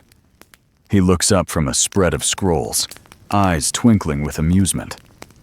"Late again," he says, though his grin softens the words. You shrug, lift the satchel, and mutter, "Blame the rooftops." He laughs, waving you inside. Joke number 1. He teases that someday you will tumble from a roof and leave a crater mistaken for a new constellation. Inside, the room is cluttered with shelves, sagging under manuscripts, jars of ink, and more wax candles than seems safe. The air feels heavy with knowledge, dust dancing in the lamplight. Ezra clears space at the table, sliding a half-eaten fig aside. "Here," he says, unrolling a chart covered in Hebrew script. The parchment ripples faintly, edges curled with age. He points to a neat column of numbers, muttering, "See? Ptolemy misplaced himself again." You lean closer, tracing the figures with your fingertip. The columns do not align with your Arabic tables. The moon cycles differ by more than a day, enough to throw off predictions. Historians still argue whether such discrepancies were errors of translation or deliberate adjustments to match local observations. You and Ezra simply sigh, accustomed to finding mismatches that breed more confusion than clarity. Mainstream fact: Jewish scholars in medieval Granada often acted as intermediaries, translating Arabic works into Hebrew and Latin, carrying knowledge across cultural lines. Quirky tidbit: one legend claims a scholar miscopied Mars's orbit because a candle toppled onto his parchment, and his burned chart later convinced neighbors that Mars itself had changed course. You grin at the thought, muttering that perhaps you should burn one of your charts on purpose just to see who believes. Ezra rolls his eyes, smirking. Together you compare charts, his Hebrew lines beside your Arabic notes. The numbers squabble like rival siblings, refusing to agree. You debate quietly, sometimes laughing, sometimes groaning. At one point, you accuse him of inventing stars to embarrass you. He retorts that your astrolabe is crooked. The cat, having followed you in, sprawls across the table between you, scattering crumbs of fig onto the parchment. She flicks her tail against your nose, and you sneeze, smudging ink across Jupiter's path. Both of you burst into laughter, helpless at the absurdity. You chew a piece of bread Ezra offers, its crust sharp but comforting. He pours wine, dark and sour, into 2 cups. You sip cautiously, grimace, then sip again. The wine clings to your tongue like damp parchment. You joke that perhaps Mars itself tastes like this. Joke number 2. You imagine inviting students to sip sour wine each time they miscalculate, a punishment both educational and entertaining. Ezra laughs so hard, his spectacles slide down his nose. The hours slip by in steady rhythm. Numbers blur, translations tangle, but slowly patterns emerge. You agree that Ptolemy was brilliant yet stubborn, unwilling to admit when circles failed to match reality. You whisper, historians still argue whether he believed his own models or simply convinced himself they were too elegant to abandon. Ezra nods, chewing thoughtfully on another fig. Elegance seduces, he says softly. At one point, the shutters rattle with a gust of night air. You glance outside. Lanterns sway in the alley, shadows bending. A group of children run past, laughing, one carrying a hoop that glimmers in the lamplight, like a miniature orbit. You smile faintly, watching them vanish into darkness. The stars beyond the rooftops remain steady, patient, indifferent to laughter or mistakes. You return to the table, dip your quill, and copy one of Ezra's corrected columns into your own notes. He watches silently, then leans closer to whisper, "Promise you'll share figs next time." You nod solemnly, sealing the pact with another sip of wine. Quirky tidbit. Some scholars swore figs and wine together opened the mind to divine inspiration. You mostly feel sleepy, though pleasantly so. The cat bats at your quill, nearly toppling the ink pot. You shoo her gently, muttering curses, but Ezra chuckles, claiming she has a talent for celestial mischief. Joke number 3. You declare she is plotting to rearrange the constellations into the shape of a fish. Ezra claps the table, wheezing with laughter. At last, the candles burn low, wax dripping across the table like rivers of light. You tie your parchments together, tuck them into your satchel, and rise. Ezra escorts you to the door, lantern in hand. Outside, the alley is quiet now, only the soft drip of water from a gutter breaking the silence. The stars gleam overhead, distant yet familiar. Ezra clasps your shoulder, murmurs, "Keep looking up." You smile, nod, and reply, "Keep correcting my mistakes."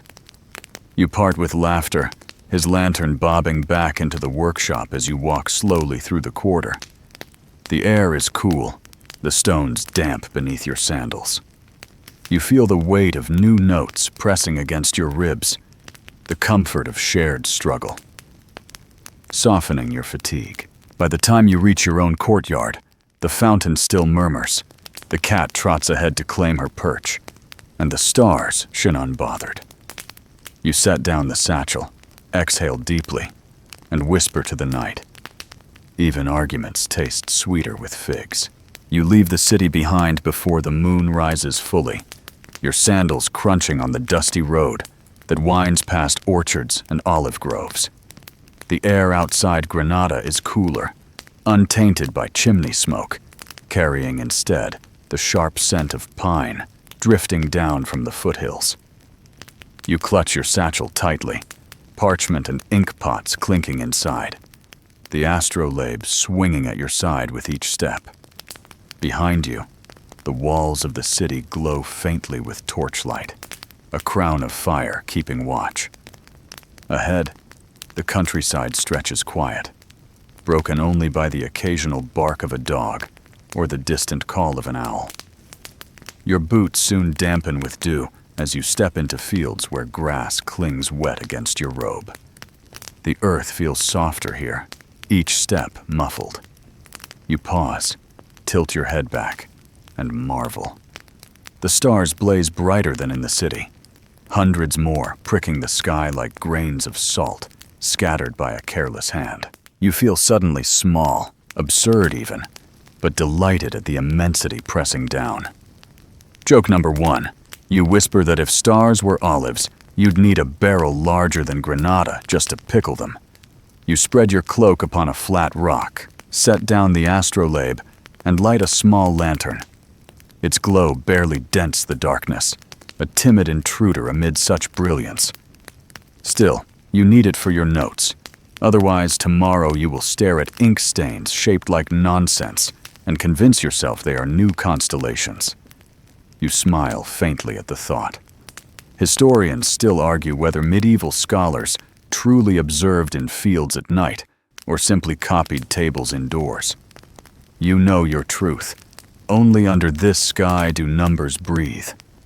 You align the astrolabe carefully, tracing arcs with steady fingers. The rete spins smoothly, star pointers catching faint light. You squint, measure, mark.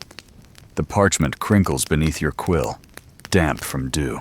Mainstream fact. Meteor showers were documented by Andalusian observers, their streaks recorded as omens or marvels. You wait, patient, eyes lifted, and then one flares. Swift, golden, gone. You laugh softly, scribble a crooked line, and whisper thanks to the heavens. A fox yips somewhere beyond the grove. You freeze, then chuckle at your own nervousness. Not a dragon, you mutter. The fox remains unseen, but its call lingers, woven into the night's fabric. Quirky tidbit. Some villagers once claimed fox cries summoned meteors, as if beasts conversed with the sky. You grin, scribbling it in the margin for your students, imagining their laughter. The hours pass in rhythm. Measure, write. Stretch stiff fingers, then gaze upward again. The stars wheel slowly, their silent march soothing despite your aching back. You chew on a piece of bread from your satchel, stale but edible, and sip water that tastes faintly of clay. Joke number 2. You sigh that one day you'll chart how many crumbs land on your parchment, declaring them a new constellation called the Scholar's Mess. You recline briefly, lying flat upon the cloak, arms crossed beneath your head. The Milky Way spills overhead, a river of pale fire. You trace it with your finger, though no ink records that gesture. You imagine it as a road for souls, for travelers, for thoughts. You whisper aloud the names of stars, each syllable a bead on a rosary of wonder. A chill creeps into your bones, and you sit upright again, pulling the cloak tighter. The parchment flaps faintly in the breeze, and you pin it down with the astrolabe. You resume your measurements, quill scratching, though your handwriting grows less disciplined with fatigue. Historians still argue whether medieval star tables were built on painstaking observation or casual guesses polished into certainty. You sigh, aware that your own tables blur the line between those extremes. Another meteor streaks, brighter, leaving a faint trail. You gasp softly, almost forgetting to record it. the ink blotches in your rush, splattering across Saturn's orbit. You groan, then laugh, muttering that perhaps Saturn sneezed. Joke number 3. You whisper to yourself that if planets could sneeze, comets would be their handkerchiefs. The night deepens. Owls hoot. The fox yips again. Frogs croak faintly from a stream you cannot see. The countryside hums with its own quiet orchestra, each note blending into your solitude. You feel both alone and accompanied, scholar and listener. The stars remain steady companions, never tiring, never mocking, though you imagine they smirk each time your quill slips. At last, fatigue grows heavier than ink. You roll the parchments carefully, tie them with string, and tuck them into your satchel. The astrolabe returns to its case, brass still cool despite hours in your hands. You douse the lantern, leaving only starlight to guide you. For a moment, the world feels endless. No walls, no courtiers, no gossip, only you and the sky. You rise, brush dew from your robe, and begin the walk back. The grass whispers beneath your sandals, wet and forgiving. The city lights glow faintly ahead, welcoming and ordinary. You glance upward one last time, whisper a soft farewell, and chuckle quietly. Don't move too much while I'm gone. The stars, indifferent, continue their slow dance. By the time you reach Granada's gate, the horizon blushes faintly with dawn. The night has folded itself neatly behind you, leaving ink stains on parchment and dew stains on your robe. You pass beneath the arch, step into narrow streets, and feel the city breathe awake around you. The courtyard fountain greets you with its usual murmur, the cat stretching languidly on the rim. You drop your satchel gently, exhale, and sink onto the bench. The notes are safe, the stars still above, the night complete. You close your eyes briefly, letting exhaustion and satisfaction mingle. Tomorrow you will decipher crooked lines, explain meteors to wide-eyed apprentices, and endure more gossip. But tonight's countryside vigil lingers, etched into parchment, into memory, into the endless sky. The tavern is louder than you expected for such a narrow street. Smoke curls from its doorway, carrying with it the smell of sour wine and roasted chickpeas. You hesitate at the threshold, parchment safely tucked away in your satchel, astrolabe left behind for once. Tonight you want voices, not measurements, though you know voices often prove messier. You step inside, shoulders brushing against beams darkened by years of smoke, and find the place crowded with sailors, merchants, and scholars pretending not to be scholars. A lute plucks unevenly in the corner, its strings complaining as much as singing. A man with a booming laugh slaps his friend's back hard enough to shake cups on the table. You slip onto a bench near the wall, accepting a clay mug of wine from a server who looks too tired to care whether you pay immediately. The liquid is sharp on your tongue, biting, almost medicinal. You cough quietly, drawing a few glances from sailors who grin knowingly. Joke number 1. You mutter that if Mars had a flavor, this wine would be it.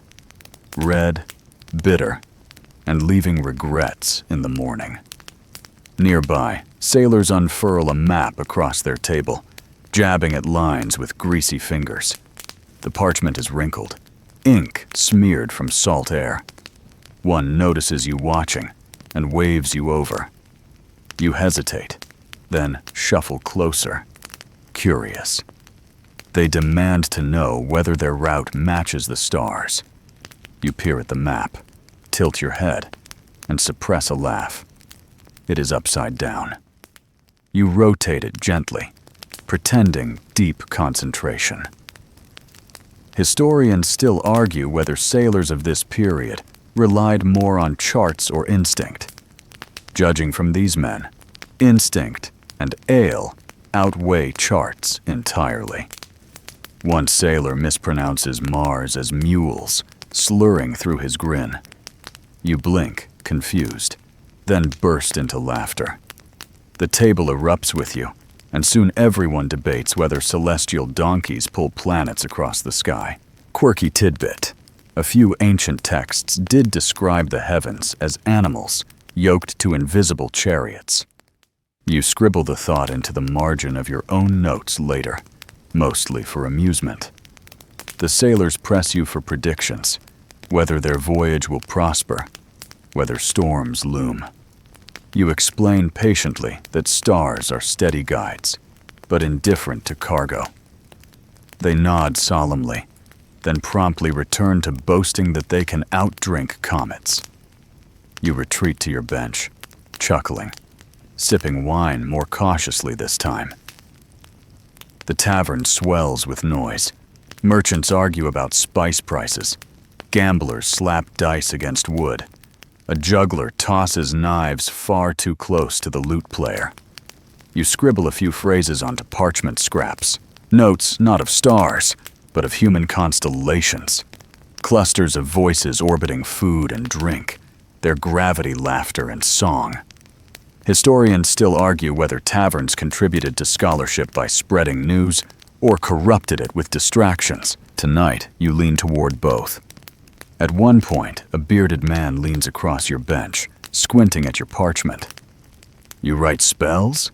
he asks, half drunk. You smile faintly. "Only the kind that turn ink into yawns." He roars with laughter, slapping your shoulder hard enough to nearly topple your cup. Joke number 2.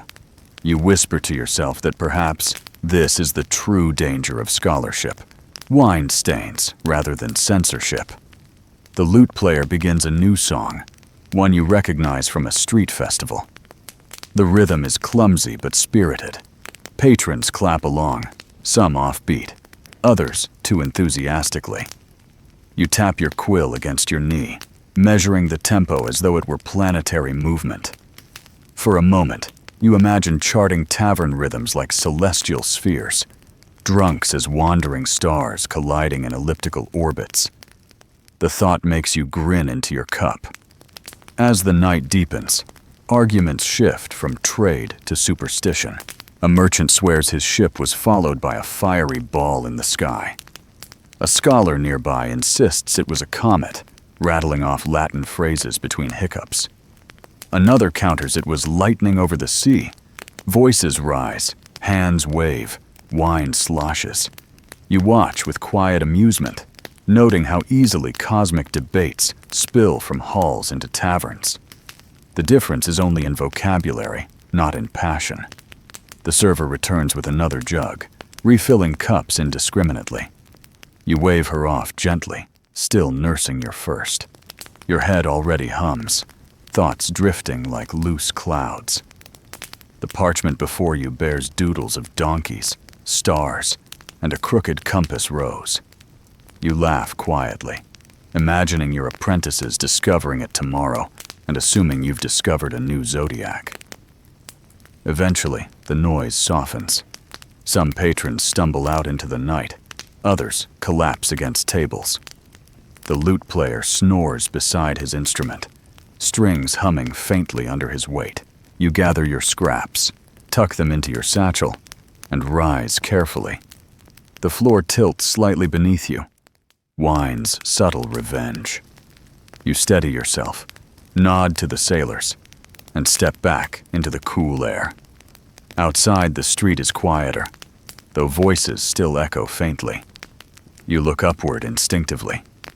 The stars burn steady, indifferent to taverns and debates. You grin, whispering, "Thank you for letting me borrow your names tonight." Joke number 3. You mutter that if stars charged fees for every drunken argument in their honor, Granada would be bankrupt by sunrise. You walk slowly through the winding streets, lanterns flickering above doors, cats prowling along alleys. The city feels softer now, blurred by fatigue and wine. You clutch your satchel, comforted by its weight. The gossip of comets, the mispronunciations, the laughter, they cling to you like ink stains, part of the record as surely as any chart.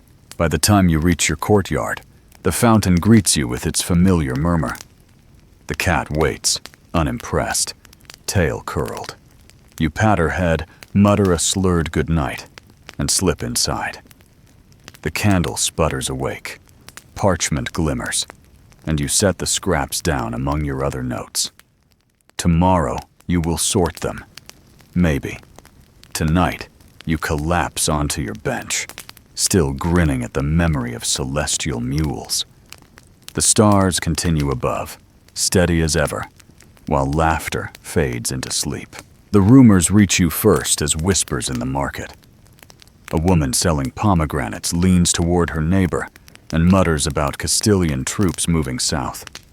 A spice seller lowers his voice as he weighs saffron, claiming he saw soldiers marching beyond the river. You walk past, clutching your satchel, pretending not to listen. Yet each word clings to you like burrs. By the time you return to your study, the air feels heavier, the shutters rattling as if they too share unease.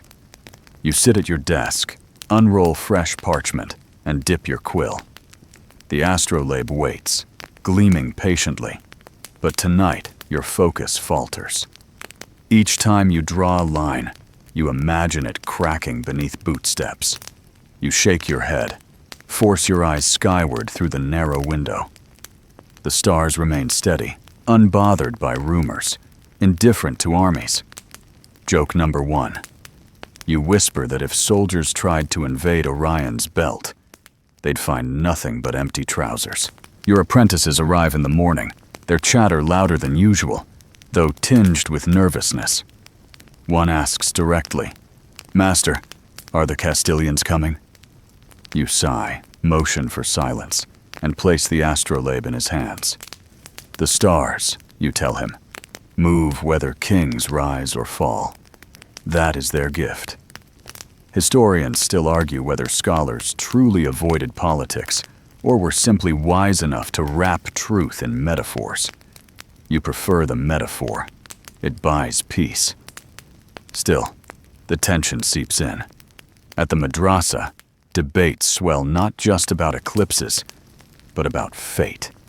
A fiery student insists the comet seen weeks ago foretold invasion. Another scoffs, declaring comets too common for such dire weight. The teacher bangs his staff, demanding order, but unease clings to every word. Mainstream fact: comets and celestial events often fueled political interpretations, shaping fear and hope alike. Quirky tidbit: one chronicler once claimed a bright comet caused hens to lay blue eggs in a nearby village. You scribble that in your notes, half for humor, half to remind yourself how absurd fear can grow. At night, on the ramparts, the city below seems restless. Lanterns burn longer, guards pace more frequently. You measure the stars with your astrolabe, pretending calm, though your hand trembles slightly. You jot angles onto parchment, forcing focus. The pole star steadies you, constant amid unease. You whisper. Historians still argue whether constancy is truth or illusion, then chuckle quietly, comforted by your own half-joke. Neighbors gossip louder now. From the rooftops, you hear them claim scholars like you can summon protection, that your brass disc holds spells to ward armies. You wave down again, smiling faintly, though inside you feel the weight of their hope. Joke number 2. You mutter that if the astrolabe truly stopped soldiers, you'd rent it to every kingdom for a handsome fee. Ezra visits one evening, his spectacles fogged, his expression grave. He brings Hebrew charts but little appetite for figs. Together you pore over the parchment, though both know the numbers are distractions. Do you think they'll come? he asks softly. You sigh, answer only. The stars do not predict armies. He nods, understanding but unsatisfied. Historians still argue whether scholars of your age secretly advised rulers on war. You prefer your charts, though you know rulers rarely ignore any voice that might sound prophetic. The tavern grows noisier with each rumor. Sailors shout predictions, merchants spread fear, and scholars sip wine in silence, their minds elsewhere. You sit quietly, cup in hand, listening. One sailor insists the stars lean brighter toward the north, proof of invasion. Another claims the moon turned red last night, a sign of blood. You do not correct them. Instead, you draw a quick sketch of the moon on scrap parchment, label it "bread with wine stain," and laugh to yourself. Joke number 3. You imagine future scholars debating whether the stain meant famine or simply clumsiness. Back at your study, the cat curls atop your notes, purring unconcerned. You envy her calm. You light a candle, scratch another chart, force your eyes upward. The stars remain bright, their patience undiminished. You whisper thanks to them for their indifference, for reminding you that wars belong to earth, not heaven. Still, as you lay down your quill, the rumors echo. Castilian armies, shifting borders, fear creeping into courtyards. You roll the parchment, tie it carefully, and place it beside the astrolabe. The city may change, kings may fall, but perhaps some child one day will unroll these notes and see only stars. That thought steadies you, even as unease lingers. The fountain murmurs when you step outside. The roses bow in night air, and above, Orion shines steady, unbothered. You smile faintly, whisper, "Guard us if you can," though you know he will not. The stars keep their silence as always, and you return inside, comforted and unsettled at once.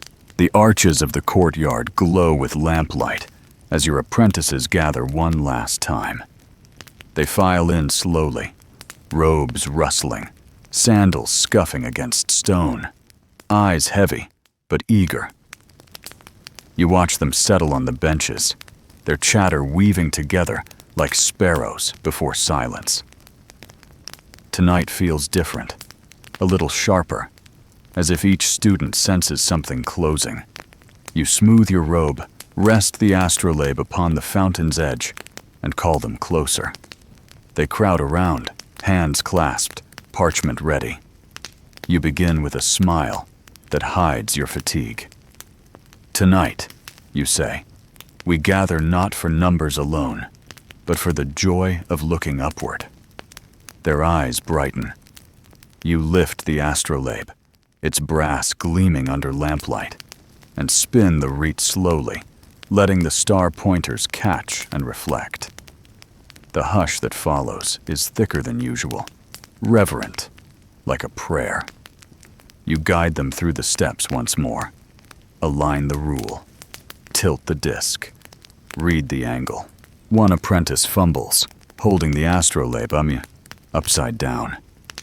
You chuckle softly. Correct him gently. Joke number 1. You murmur that if stars were meant to be read upside down, goats would have written the charts by now. Laughter ripples, breaking the tension. They lean closer, scribbling furiously, ink splattering across robes and wrists. You shake your head, amused, remembering your own clumsy beginnings. Mainstream fact. Granada's madrasas produced scholars whose astronomical tables spread far beyond these walls, carried to European courts and libraries. You tell them this, watching pride flicker in their faces. Yet you add the truth, softer. Historians still argue whether our names survive or only our numbers. Silence follows, thoughtful, heavy. The fountain gurgles steadily behind you, its rhythm like a heartbeat. You walk among the benches, peering at their charts. One apprentice has drawn lines so crooked they resemble a snake. Another has ink stains, blotting out an entire constellation. You point, tease gently, and they blush.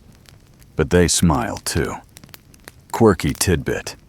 You remind them that one ancient chart mistakenly placed Mars inside the constellation of Pisces for an entire season, and generations of scholars argued about fishy planets. They laugh, relieved, encouraged by the reminder that even the greatest falter. You pause, lift your gaze beyond the arches. The night sky stretches wide, stars sharp and calm. You point out Orion, Taurus, and the faint glow of the Milky Way. Their necks crane upward, mouths slightly open, quills forgotten.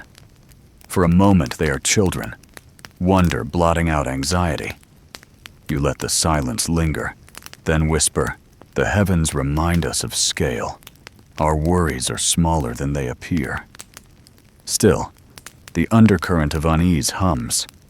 One apprentice asks if the stars warn of armies. You sigh. Answer gently. The stars shine as they always have. It is we who bend them into warnings. Historians still argue whether such reassurances were honest or evasive. You prefer to think of them as necessary. You gather them closer, place the astrolabe in the center, and urge them to touch it, one by one. Their fingers brush brass, reverent, hesitant. You tell them to remember its weight, not just its function. Instruments break, you say, but memory keeps. They nod solemnly, committing more than numbers to heart. You unroll your latest parchment, set it flat against the stone bench. The charts shimmer faintly under lamplight, smudges and all. You explain each arc, each crooked line, each correction. They follow, eyes wide, scribbling hurriedly. The cat chooses this moment to leap onto the parchment, tail sweeping ink across Saturn's orbit. You groan, they laugh, and the tension shatters again. Joke number 2. You declare Saturn has hired the cat as its guardian, punishing scholars for prying. Later, you let them attempt their own charts. They huddle in pairs, arguing over angles, squinting upward, muttering corrections. Ink splatters, quills snap, parchment curls in the damp air. You wander among them, offering suggestions, teasing mistakes, praising patience. For a brief while, the courtyard hums with energy brighter than the lamps, as though the stars themselves lean closer to watch. When their work is done, you gather the sheets, stack them carefully, and set them aside. You look at their faces, some flushed with pride, others weary with frustration. You smile, heart heavy and full. You will forget lines, you tell them, but do not forget to look upward. Mainstream fact. For centuries, students in Granada would carry fragments of such lessons, passing them like seeds across borders. Quirky tidbit. One manuscript still bears a doodle of a goat chewing stars, left by a bored apprentice. You confess this to them, and their laughter echoes through the arches. As the hour deepens, you speak more softly, words drifting like the fountain's murmur. You remind them that scholarship is not certainty, but persistence, not perfection, but curiosity. You whisper, historians still argue whether we seek truth or comfort. Perhaps it is both. Perhaps it must be both. They nod, solemn, some blinking quickly as though hiding emotion. The lamps burn lower, shadows stretching across the courtyard. You place the astrolabe into its case with deliberate care, then close it with a soft click. The sound echoes, final, like a chapter ending. You glance at your students, their faces lit by fading flame. and feel the weight of legacy pressing on your shoulders. One apprentice asks timidly if you will lecture again tomorrow. You smile faintly, shake your head. Tonight may be enough to last. They fall silent, understanding more in your pause than in your words. The cat yawns loudly, breaking the moment, and they laugh again, grateful for the relief. Joke number 3. You tell them the cat will continue the lectures, though her syllabus is limited to naps and fish. At last, you dismiss them. They rise slowly, bow slightly, and gather their tools.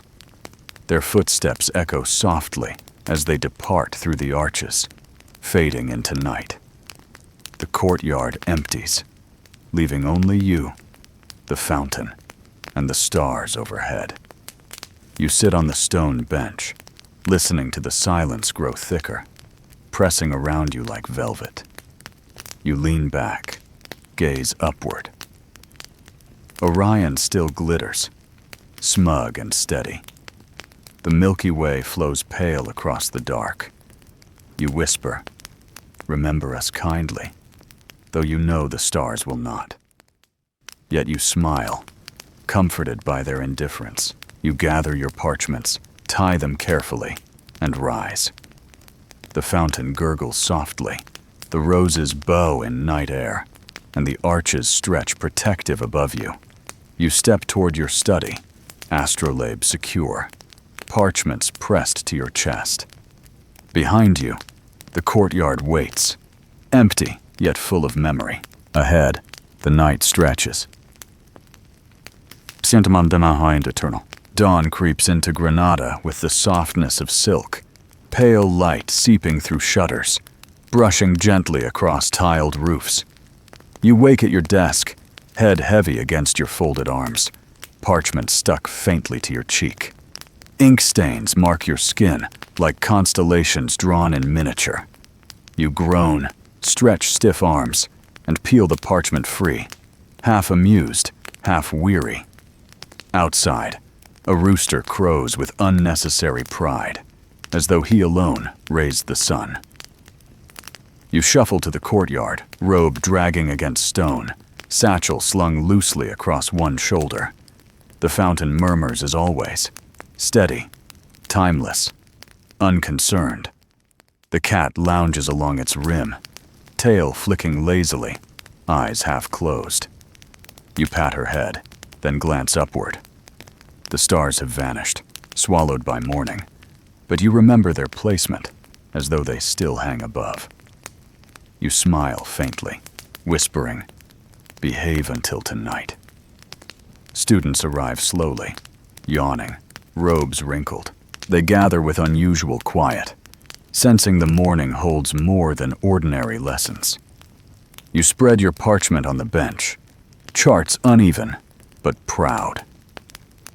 They lean closer, eyes wide, eager. You guide them through crooked lines, smudged notes, steady arcs, and remind them that errors are part of the story. Joke number 1. You confess that even Orion would blush at your wobbly belt. They laugh softly, relieved by your honesty. You speak of patience, persistence, curiosity. You urge them not only to copy numbers, but to carry wonder. You tell them the stars outlast kings, armies, walls, and even scholars, yet each gaze upward matters. Historians still argue whether your tables will survive or vanish into dust. You shrug, smile, and say, "Survival is less important than looking upward at all."